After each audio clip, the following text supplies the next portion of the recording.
नमस्कार दोस्तों। आज हम बात करेंगे मुंशी प्रेमचंद की कहानी इज्जत का खून के बारे में। तो चलिए शुरू करते हैं।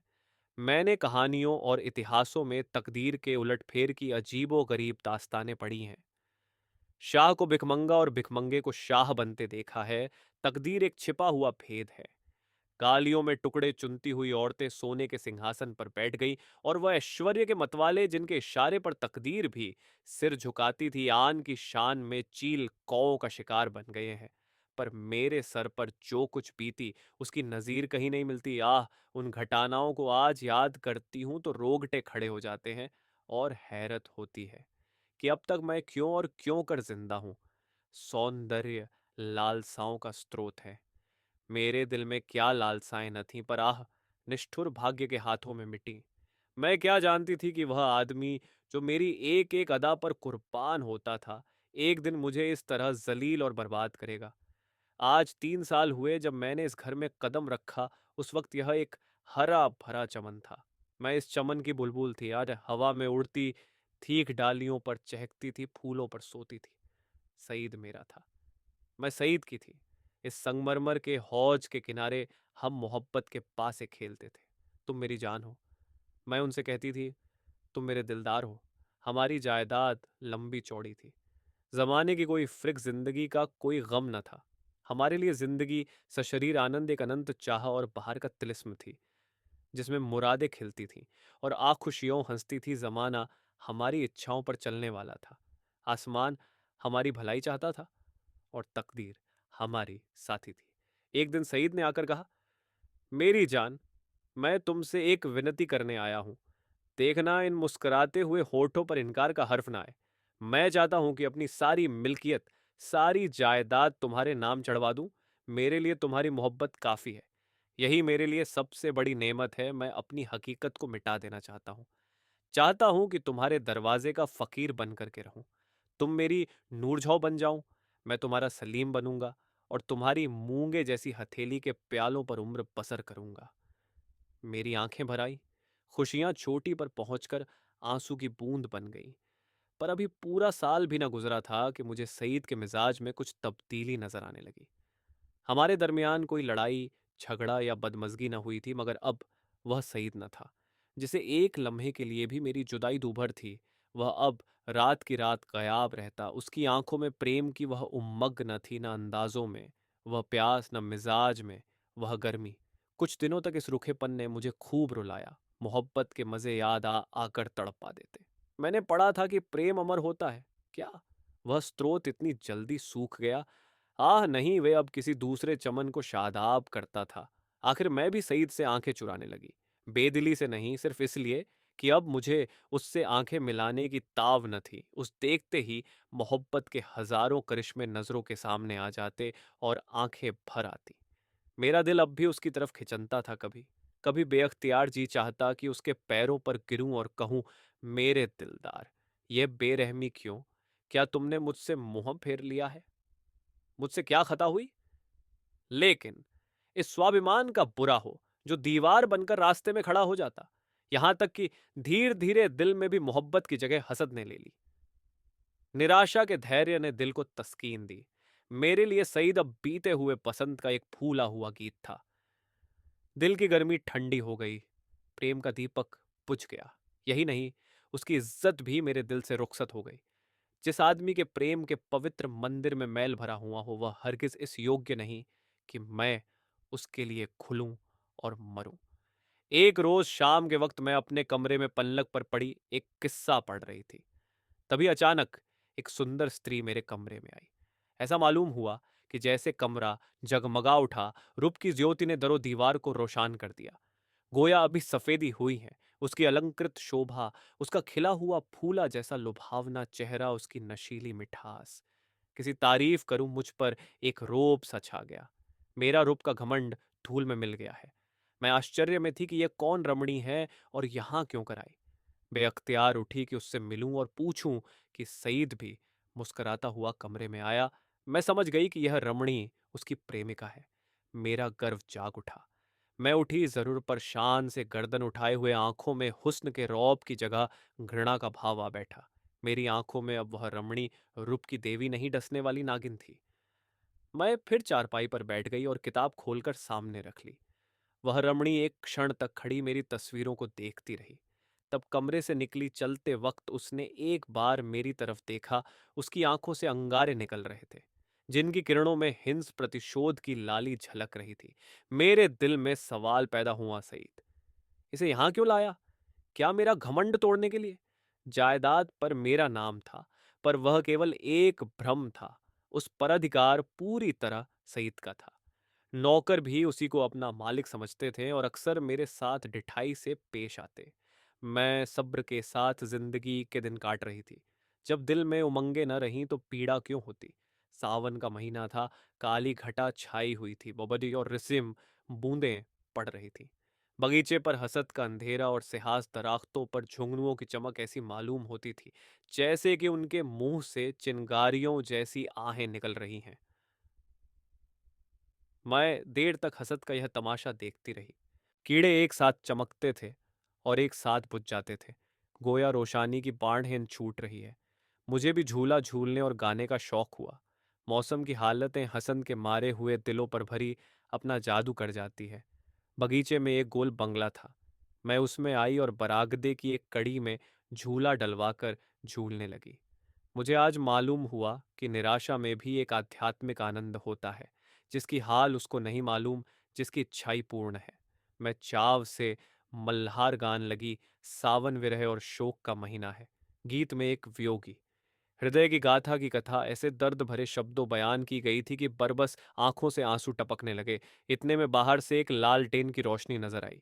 सईद दोनों चले आ रहे थे। हसीना ने मेरे पास आकर कहा, आज यहाँ नाच रंग की महफिल सजेगी और शराब के द्वार चलेंगे। मैंने घृणा से कहा, मुबारक हो हसीना, 12 मासे और मल्हार की ताने उड़ेगी, साजिंदे आ रहे हैं।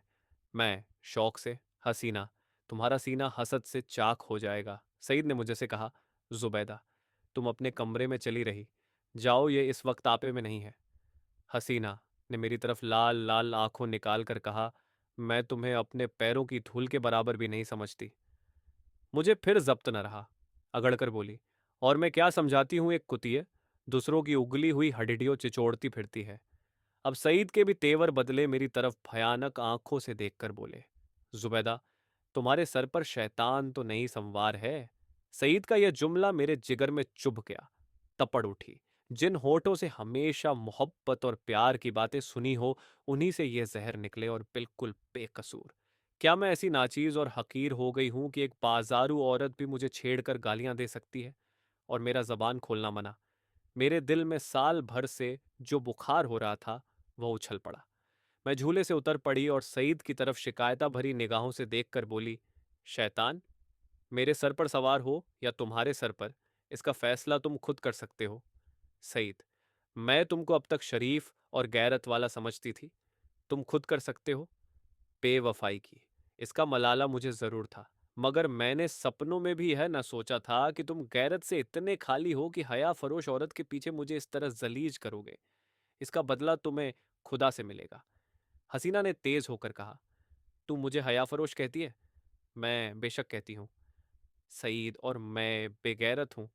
मैं बेशक बेगैरत ही नहीं, शोबदेबाज, मक्कार, पापी, सब कुछ। ये अल्फाज बहुत घिनौने हैं, लेकिन मेरे गुस्से के इजहार के लिए काफी नहीं। मैं ये बातें कह रही थी कि यकायक सईद के लंबे तगड़े हट्टे कट्टे नौकर ने मेरी दोनों बाहें पकड़ ली, और पलक मारते भर में हसीना ने झूले की रस्सियां उतार कर मुझे बरामदे के एक लोहे के खंभे से बांध दिया। इस वक्त मेरे दिल में क्या ख्याल आ रहे थे, ये याद नहीं, पर मेरी आंखों के सामने अंधेरा छा गया था। ऐसा मालूम होता था कि यह तीनों इंसान नहीं, यमदूत है। गुस्से की जगह दिल में डर समा गया था। इस वक्त अगर कोई रौबी ताकत मेरे बंधनों को काट देती, मेरे हाथों में आबदार खंजर दे देती, तो भी तो जमीन पर बैठकर अपनी जिल्लत और बेकसी पर आंसू बहाने के सिवा और कुछ न कर सकती। मुझे ख्याल आता था कि शायद खुदा की तरफ से मुझ पर यह कहर नाजिल हुआ है। शायद मेरी बेनमाजी और बेदीनी की यह सजा मिल रहा है। मैं अपनी पिछली जिंदगी पर निगाह डाल रही थी कि मुझसे कौन सी गलती हुई हो जिसकी यह सजा है। मुझे इस हालत में छोड़कर तीनों सूरतें कमरे में चली गई। मैंने समझा मेरी सज़ा खत्म हुई, लेकिन क्या यह सब मुझे यूं ही बंधा रखेगे? लॉर्ड या मुझे इस हालत में देख ले तो क्या कहें? नहीं, अब मैं इस घर में रहने के काबिल ही नहीं। मैं सोच रही थी कि रस्सियां क्यों कर खा लूं, मगर अफसोस, मुझे ना मालूम था कि अभी तक जो मेरी गति हुई है वह आने वाली बेरहमियों का सिर्फ बयाना है। मैं अब तक न जानती थी कि वह छोटा आदमी कितना बेरहम, कितना कातिल है। मैं अपने दिल से बहस कर रही थी कि अपनी इस जिल्लत मुझ पर कहाँ तक है। अगर मैं हसीना की उन दिल जलाने वाली बातों को जवाब न देती तो क्या यह नौबत न आती? आती, और जरूर आती। वहां काली नागिन मुझे डसने का इरादा करके चली थी, इसलिए उसने ऐसे दिल दुखाने वाले लहजे में ही बात शुरू की थी। मैं गुस्से में आकर उसको लान तान करूं और उसे मुझे जलील करने का बहाना मिल जाए। पानी जोर से बरसने लगा। बौछारों से मेरा सारा शरीर तर हो गया था। सामने गहरा अंधेरा था। मैं कान लगाए सुन रही थी कि अंदर क्या मिसकॉट हो रही है, मगर मेह की सनसनाहट के कारण आवाजें साफ न सुनाई देती थी। इतने लालटेन फिर से बरामदे में आई और तीनों उरावनी सूरतें फिर सामने आकर खड़ी हो गई। अब की उस खून परी के हाथों में एक पतली सी कमची थी। उसके तेवर देखकर मेरा खून सर्द हो गया। उसकी आंखों में एक खून पीने वाली वहशत, एक कातिल पागलपन दिखाई दे रहा था। मेरी तरफ शरारत भरी नजरों से देखकर बोली, बेगम साहबा, मैं तुम्हारी बदजबानियों का ऐसा सबक देना चाहती हूँ जो तुम्हें सारी उम्र याद रहे। और मेरे गुरु ने बतलाया है कि कमची से ज्यादा देर तक ठहरने वाला और कोई सबक नहीं होता। ये कहकर उस जालिम ने मेरी पीठ पर एक कमची जोर से मारी। मैं तिलमिया गई। मालूम हुआ कि किसी ने पीठ पर आग की चिड़गाड़ी रख दी। मुझे से जब्त न हो सका। मौ बाप ने कभी फूल की छड़ी से भीन मारा था। जोर से चीखे मार मार कर रोने लगी। स्वाभिमान, लज्जा सब लुप्त हो गई। कमची की डरावनी और रोशन असलियत के सामने और भावनाएं गायब हो गईं। उन हिंदू देवियों का दिल शायद लोहे के होते होंगे जो अपनी आन पर आग में कूद पड़ती थी। मेरे दिल पर तो इस वक्त यही ख्याल छाया हुआ था कि इस मुसीबत से क्यों कर छुटकारा हो। सईद तस्वीर की तरह खामोश खड़ा था। मैं उस तरफ फरियाद की आंखें से देखकर बड़े विनती के स्वर में बोली, सईद, खुदा के लिए मुझे इस जालिम से बचाओ। मैं तुम्हारे पैरों पड़ती हूँ। तुम मुझे जहर दे दो, खंजर से गर्दन काट लो, लेकिन यह मुसीबत सहने की मुझ में ताब नहीं। उन दिलजोइयों को याद करो, मेरी मोहब्बत का याद करो। उसी के सदके इस वक्त मुझे इस अजाब से बचाओ। खुदा तुम्हें इसका इनाम देगा। सईद इन बातों से कुछ पिघला। हसीना की तरह डरी हुई आंखों से देखकर बोला, जरीना, मेरे कहने से अब जाने दो। मेरी खातिर से इन पर रहम करो। जरीना तेर बदल कर बोली, तुम्हारी खातिर से सब कुछ कर सकती हूं, गालियां नहीं बर्दाश्त कर सकती। सईद, क्या अभी तुम्हारे ख्याल में गालियों की काफी सजा नहीं हुई? जरीना, तब तो आपने मेरी इज्जत की खूब कद्र की। मैंने रानियों से चिलमचियां उठवाई हैं। ये बेगम साहबा है किस ख्याल में? मैं इसे अगर कुछ छुरी से काटूं तब भजी इसकी बदजबानियों की काफी सजा न होगी। सईद, मुझसे अब ये जुल्म नहीं देखा जाता। जरीना, आंखें बंद कर लो। सईद, जरीना, गुस्सा न दिलाओ, मैं कहता हूं अब इन्हें माफ करो। जरीना ने सईद को ऐसी हिक्कारत भरी आंखों से देखा, गोया वह उसका गुलाम है। खुदा जाने उस पर उसने क्या मंत्र मार दिया था कि उसमें खानदानी गैरत और बड़ाई और इंसानियत का जरा भी एहसास बाकी न रहा था। वह शायद उसे गुस्से जैसे मर्दाना जज्बे के काबिल ही न समझती थी। हुलिया पहचानने वाले कितनी गलती करते हैं, क्योंकि दिखाई कुछ पड़ता है, अंदर कुछ होता है। बाहर के ऐसे सुंदर रूप के पर्दे में इतनी बेरहमी, इतनी निष्ठुरता। कोई शक नहीं, रूप हुलिया पहचानने की विद्या का दुश्मन है। बोली, अच्छा, तो अब आपको मुझ पर गुस्सा आने लगा? क्यों ना हो, आखिर निकाह तो आपने बेगम ही से किया है। मैं तो हया फरोश कुतिया ही ठहरी। सईद, तुम ताने देती हो और मुझसे यह खून नहीं देखा जाता। जरीना, तो ये कमची हाथ में लो और इसे गिनकर 100 लगाओ। गुस्सा उतर जाएगा, इसका यही इलाज है। जरीना, फिर वही मजाक। जरीना, नहीं, मैं मजाक नहीं करती। सईद ने कमची लेने को हाथ बढ़ाया, मगर मालूम नहीं जरीना को कया शुभा पैदा हुआ। उसने समझा शायद वह कब मची को तोड़कर फेंक देंगे।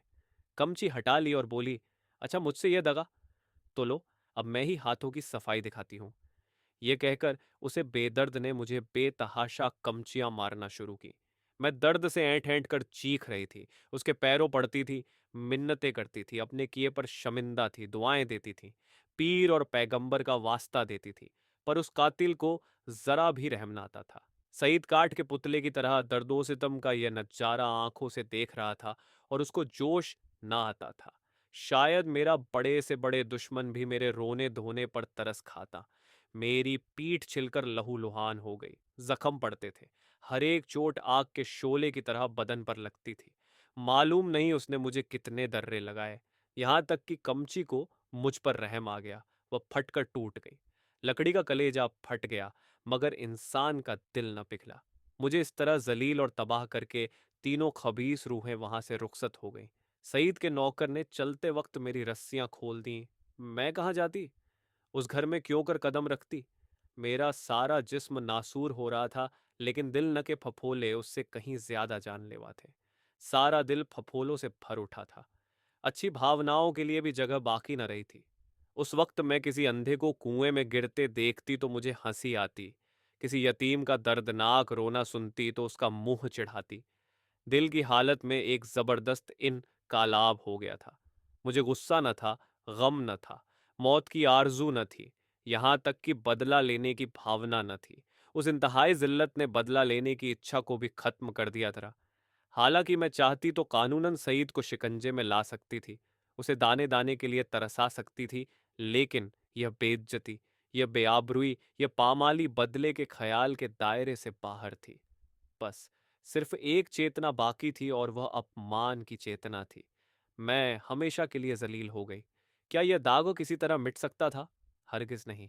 हाँ, वह छिपाया जा सकता था, और उसकी एक ही सूरत थी कि जिल्लत के काले गड्ढे में गिर पड़ूं, ताकि सारे कपड़ों की स्याही इस स्याह दाग को छिपा दे। क्या इस घर से बयाबान अच्छा नहीं, जिसके पेंदे में एक बड़ा छेद हो गया हो? इस हालत में यही दलील मुझ पर छा गई। मैंने अपनी तबाही को और भी मुकम्मल, अपनी जिल्लत को और भी गहरा, आने काले चेहरे को और लभी काला करने का पक्का इरादा कर लिया। रात भर मैं वहीं पड़ी, कभी दर्द से कराहती और कभी इन्हीं ख्यालात में उलझती रही। ये घातक इरादा हर क्षण मजबूत से और भी मजबूत होता जाता था। घर में किसी ने मेरी खबर न ली। पॉप फटते ही मैं बागीचे से बाहर निकल आई। मालूम नहीं मेरी लाज शर्म कहाँ गायब हो गई थी। जो शख्स समुंदर में गोते खा चुका हो, उसे ताले तलैयों का क्या डर। मैं जो दरो दीवार से शर्माती थी, इस वक्त शहर की गलियों में बेधड़क चली जा रही थी। चोर कहाँ? वहीं जहां जिल्लत की कद्र है, जहां किसी पर कोई हंसने वाला नहीं, जहां बदनामी का बाजार सजा हुआ है, जहां हया बिकती है और शर्म लुटती है। इसके तीसरे दिन रुप की मंडी के एक अच्छे हिस्से में एक ऊंचे कोठे पर बैठी हुई मैं उस मंडी की सैर कर रही थी। शाम का वक्त था। नीचे सड़क पर आदमियों की ऐसी भीड़ थी कि कंधे से कंधा छिलता था। आज सावन का मेला था। लोग साफ सुथरे कपड़े पहने कतार की कतार दरिया की तरफ जा रहे थे। हमारे बाजार की बेशकीमती जिन्स भी आज नदी के किनारे सजी हुई थी। कहीं हसीनों के झूले थे, कहीं सावन की मीत, लेकिन मुझे इस बाजार की सैर दरिया के किनारे से ज्यादा पुरलुत्फ मालूम होती थी। ऐसा मालूम होता है कि शहर की ओर सब सड़कें बंद हो गई हैं। सिर्फ यही तंग गली खुली हुई है और सबकी निगाहें कोठों ही की तरफ लगी थीं। गोया वह जमीन पर नहीं चल रहे थे, हवा में उड़ना चाहते हैं। हाँ, पढ़े लिखे लोगों को मैंने इतना बेधड़क नहीं पाया। वह भी घूरते थे, मगर कनखियों से। अधेड़ उम्र के लोग सबसे ज्यादा बेधड़क मालूम होते थे। शायद उनकी मंशा जवानी के जोश को जाहिर करना था। बाजार क्या था, एक लंबा चौड़ा थिएटर था। लोग हंसी दिल्लगी करते थे, लुत्फ उठाने के लिए नहीं, हसीनों को सुनाने के लिए। मुंह दूसरी तरफ था, निगाह किसी दूसरी तरफ। बस भांडों और नक्कालों की मजलिस थी। यकायक सईद की फिंटन नजर आई। मैं रूस पर कई बार सैर कर चुकी थी। सईद अच्छे कपड़े पहने अकड़ा हुआ बैठा था। ऐसा सजीला बांका जवान सारे शहर में न था। चेहरे मोहरे से मर्दानापन बरसता था। उसकी आंख एक बार मेरे कोठे की तरफ उठी और नीचे झुक गई।